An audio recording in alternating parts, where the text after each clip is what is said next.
আমাদের সত্যিকার অর্থে গণমাধ্যম যে মুক্ত না তার একটা বড় প্রমাণ আমরা ফ্যাসিবাদী সম্বন্ধে পেয়েছি। সত্যিকার অর্থে শেখ হাসিনার রিজিম যে এত জনধিকৃত হয়েছিলেন তার অন্যতম কারণ ছিল যে গণমাধ্যমের স্বাধীনতা ছিল না। আমরা ডিজিটাল সিকিউরিটি অ্যাক্টের এবং আরো অনেক আইনের আমরা ভিকটিম হয়েছিলাম। তবে এখন যে ব্যাপারটা আমি সত্যিকার অর্থে উদ্বেগ প্রকাশ করছি সেটা হচ্ছে যে বর্তমানে 266 জন সাংবাদিকের বিরুদ্ধে হত্যা অথবা ভায়োলেন্ট কোনো ক্রাইমের মামলা চলছে। এটা কিভাবে সম্ভব? ডিজিটাল আইনেও 200-র মতন বোধহয় বা কিছু বেশি সাংবাদিক হয়েছিল, 266 সাংবাদিক আজকে খুনের মামলা অথবা ভায়োলেন্ট ক্রাইমের আসামি।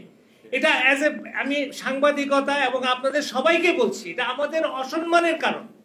এটার অর্থ এই নয় যে কেউ কোনো দোষ করেনি। দোষ করে থাকলে তাকে সঠিকভাবে মামলা করে তাকে শাস্তি দেন, এবং তার সাংবাদিকতাতে আমরা কোনোভাবেই তার পাশে দাঁড়াবো না যদি সেই সত্যিকার অর্থে সমাজের বিরুদ্ধে বা এই আগস্ট জুলাইয়ের আন্দোলনের বিরুদ্ধে তার অবস্থান ওরকম থাকে।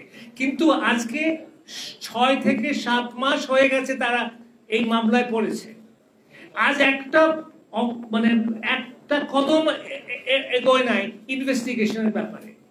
তো এইটা আমি সরকারকে ধন্যবাদ জানাই যে ওই সাংবাদিকদেরকে অ্যারেস্ট করা হয়নি, কিন্তু ওই সাংবাদিকরা তো একটা রেপুটেশনাল হার্মের মধ্যে পড়েছে। তারা তো তাদের দৈনন্দিন জীবন এখন তো বলতে পারেন যে একটা ভয়ের মধ্যে থাকে। তারা মব জাস্টিসের জাস্টিস না মব আক্রমণের তারা ভয় থাকে, এবং এরকম দু একটা ঘটনা ঘটেছে। আরেকটা কথা, এই মুহূর্তে 13 জন সাংবাদিক জেলে আছে। আমি আবার বলি যে তারা যদি অপরাধ করে থাকেন অবশ্যই তাদের বিচার হওয়া উচিত, কিন্তু আজকে 8 মাস 7 মাস ধরে তারা জেলে, কোনো বেইল তারা পাচ্ছেন না, তাদের কোনো আইনি প্রক্রিয়া চলছে না, তাদের বিচার হচ্ছে না। তাহলে এইটা কি চলতে থাকবে? এবং এখন যে মামলার যে প্রবণতা, আপনি 100 জন 50 জন 20 জনের বিরুদ্ধে মামলা, তার মধ্যে একটা সাংবাদিকের নাম ঢুকাই দিল। আমি অনুরোধ করতে চাই সরকারকে, সরকার বিশেষ করে আইন উপদেষ্টা বলেন আমাদের কিছু করার নাই, জনগণের অধিকার আছে, তাদের মামলা করার অধিকার, আমি মেনে নিলাম মামলা করার অধিকার, বাট কোনো আইনের যদি অপপ্রয়োগ হয়, কোনো আইনের যদি মিসইউজ হয়, তাহলে কি সরকার কিছু করবে না?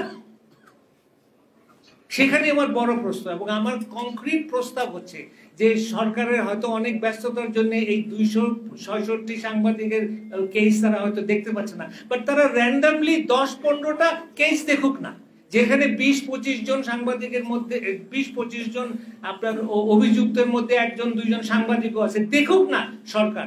এবং তারা যদি 1টা 2টা 5টা দৃষ্টান্ত পায় যে সাংবাদিকদের যে মামলাটা মিথ্যা মামলা, তাহলে তারা কেন একটা পদক্ষেপ নেবে না?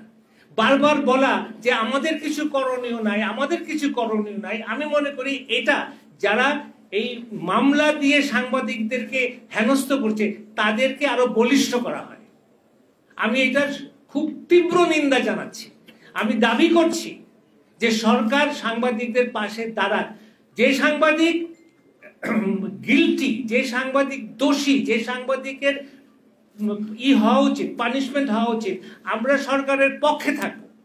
কিন্তু খামাখা একেবারে এইভাবে কি বলে মাস আকারে সাংবাদিকদের বিরুদ্ধে এই আক্রমণ, আমি মনে করি এটা স্বাধীন সাংবাদিকতার বিরাট একটা পরিপন্থী ব্যাপার, এবং এটা ভয়ের ব্যাপার।